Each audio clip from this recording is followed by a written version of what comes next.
யார் அந்த ஆகார்? ஆகாரின் கதையை அவளது உள்ளக்குரலில் வேதாகம அடிப்படையில் எனது பார்வை. என் பெயர் ஆகார். எகிப்தின் மணல் என்னை அறியும். பார்வோனின் அரண்மனை எனது காயத்தின் தாயகம். அங்கு நான் பிறந்ததில்லை, விற்கப்பட்டேன். மௌனமே என் முத்திரை, அடிமை எனது அடையாளம். ஆனால் என் இதயத்தில் மறைந்திருந்தது ஒரு எரியும் தீ. நீதிக்காக காத்திருந்த ஒரு நெருப்பு. அந்த நெருப்பை நான் உணர்ந்த நாள் கானானிய ஆபிரகாமின் மனைவி சாராளை பார்த்த நாள். அவள் அழகு மலை போல் அமைதியானது. அவளின் கண்கள் ஒரு மர்மம், தெய்வீக ஒளி. பார்வோன் அவளை தன்னவளாக்க நினைத்தான். ஆனால் தேவன் கோபித்து நோய்களும் வாதைகளும் அரண்மனையை பிடித்தன. அப்பொழுது நான் அறிந்தேன், ஒரு பெண்ணை அநியாயமாக அணுகும் ஒவ்வொரு கையும் தேவனின் கோபத்தை சந்திக்கும். அந்த நோயின் முடிவில் நான் சாராளுக்கு பரிசாக அளிக்கப்பட்டேன். அந்த நாளில் என் நிலை ஒரு பொருளாக கொடுக்கப்பட்ட உயிர். ஆனால் நான் நினைத்தேன், ஒரு நாள் என் உயிரே தேவனின் குரலாக பேசும். ஆண்டுகள் சென்றன. சாராளுக்கோ பிள்ளை இல்லை. அவள் என்னை தன் வயதான கணவனுக்கு பரிசாக தந்தாள். நீயோ அவனுக்கு சந்ததி கொடு என்று கட்டளை பிறப்பித்தாள். நான் மௌனமாய் ஒப்புக்கொண்டேன். அது என் விருப்பமல்ல, ஆனால் என் அடிமை சட்டத்தின் கட்டளை. கர்ப்பமானேன். என் கருவில் துடித்தது உயிரல்ல, எதிர்ப்பு. என் கருவில் துடித்தது உயிரல்ல, எதிர்ப்பு. நான் உள்ளுக்குள், இனி என் கருவில் ஒருவன் பிறப்பான், அவன் சுதந்திரத்தின் பிள்ளை. ஆனால் சாராள் பொறாமையில் எரிந்தாள். அவள் வார்த்தைகள் காயம்போல் விழுந்தன. நான் அடிமை என்ற பெயரில் மீண்டும் மிதிபட்டேன். என் உடம்பு புண்ணாக இருந்தது, என் மனம் வனாந்தரமாக. ஓடினேன். மணல் என் கால்களை எரித்தது, கண்ணீர் என் வழியை தாக்கியது. சூரின் பாலைவனத்தில் நான் விழுந்தேன். சூரின் பாலைவனத்தில் நான் விழுந்தேன். அங்குதான் முதல் முறை, அங்குதான் தேவன் என்னை நோக்கி பார்த்த ஒரு குரல் கேட்டது. ஆகாரே, எங்கிருந்து வருகிறாய்? எங்கே செல்கிறாய்? என் இதயம் நொறுங்கி சொன்னது, என் நாச்சியாராய சாராளை விட்டு தப்பி ஓடுகிறேன். அப்பொழுது அந்த குரல் மனித குரல் அல்ல, தேவனின் குரல். திரும்பி செல், அவள் கையில் அடங்கியிரு.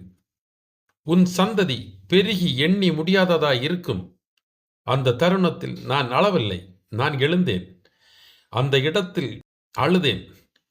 அந்த இடத்துக்கு பெயர் வைத்தேன், என்னை பார்க்கும் தேவன். என்னை பார்க்கும் தேவன் என்று பெயர் சூட்டினேன். நான் முதலில் தேவனை கண்ட பெண் அல்ல, ஆனால் தேவன் என்னை முதலில் கண்ட பெண். இது ஒரு வெளிப்பாடு. அடிமையின் கண்ணீரையும் கடவுள் பார்த்தார். இஸ்மவேல் பிறந்தான். அவனோ என் உயிரின் சாட்சி. ஆபிரகாமின் மகனாக இருந்தும் அவன் அடிமையின் மகனாக மதிக்கப்படவில்லை. ஆனால் சாராளும் ஒரு பிள்ளை பெற்றான். அவனுக்கு ஈசாக்கு பிறந்தான். அவன் மீண்டும் கோபித்தாள். இந்த அடிமையின் மகன் என்னோடு சுதந்திரிக்க கூடாது என்றாள். ஆபிரகாம் துன்பமடைந்தான். ஆனால் தெய்வத்தின் குரல் அவனுக்கு சொன்னது, சாராளின் சொல் கேள். அந்த சொல்லால் நான் மீண்டும் தள்ளப்பட்டேன். ஒரு அப்பமும் ஒரு துருத்தி தண்ணீரும் கையில் கொடுத்து ஆசீர்வதித்து என்னை வனாந்தரத்தை நோக்கி அனுப்பி வைத்தார். ஒரு அப்பமும் ஒரு துருத்தி தண்ணீரும் கையில், மற்றொன்றும் இல்லை.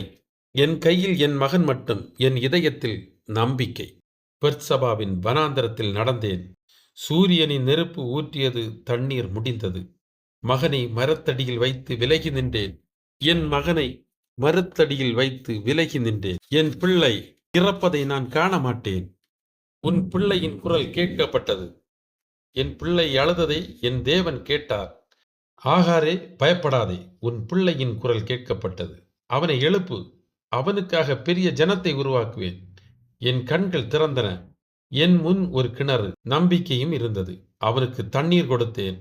அவன் உயிர்த்தான். அவன் வனாந்தரத்தின் வீரனாக வளர்ந்தான். அவனது வில்லில் ஒவ்வொரு அம்பும் என் குரல், என் கண்ணீரின் குரல். எகிப்தின் அடிமை என அழைக்கப்பட்டேன். ஆனால் தேவனின் கண்ணில் நான் தீர்க்கதரிசி பெண். என்னை மனிதர்கள் தள்ளினார்கள், ஆனால் கடவுள் என்னை தேர்ந்தெடுத்தார். என் கண்ணீரில் புனிதம் உள்ளது. என் வலியில் வாக்குத்தத்தம் உள்ளது. நான் அடிமை அல்ல. என் மகன் அடிமையின் பிள்ளை அல்ல, சுதந்திரத்தின் முன்னோடி. என்னை மறந்த வரலாறு ஒரு நாள் என் கதையிலிருந்து எழும், நினைத்து நடுங்கும். ஆகார் அழுகையின் பெண்ணல்ல, நீங்களும் தாய் தந்தையால் உற்றார் உறவினர்களால் வெறுத்துக் கொள்ளப்படலாம். உங்களையும் காண்கிற தேவன் இருக்கிறார். அவரோடு இணைந்து வாழுங்கள், அவரோடு பேசுங்கள், அவரோடு உறவாடுங்கள். உங்களை பெருத்த ஜாதியாக்குவார். என்றும் அன்புடன் மோஸ்லின் பியர்சன், பேரகவிளை பெரும்புலி உண்ணாமலை கடை, கன்னியாகுமரி மாவட்டம். நன்றி, வணக்கம்.